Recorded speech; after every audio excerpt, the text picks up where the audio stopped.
ମୁଁ ଆଜ୍ଞା କହୁନଥିଲି ଏତେ ମାର୍କ ରଖିଛି ମୋ ଭାଇ, ହେଲେ ଗର୍ବ ଟିକେ ନାହିଁ, ଏତିକି ଅଛି ମୋ ଭାଇର, ସତ କଥା। ଝରିଆ, ତୋ ଗାଣ୍ଡି କୁଣ୍ଡେ ହେଲାନି କି?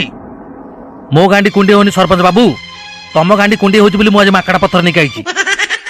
ପ୍ରାଇଭେଟ ଗଭର୍ଣ୍ଣମେଣ୍ଟ କହି କହି ତମମାନେ ଭାବୁଛ ତମକୁ ଅଧିକା ମାର୍କ ଦିଆଯିବ, ତମକୁ ବାଳଟା ଦିଆଯିବ।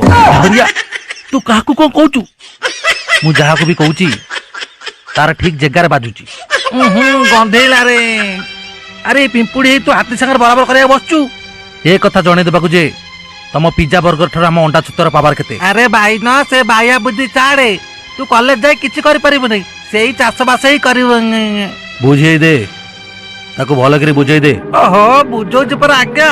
ବୁଝିଲେ ବାପା, ତୁ ଯେତେ ପାଠ ପଢ କିନ୍ତୁ କୋଟିପତି ହେଇପାରିବୁ ନାହିଁ।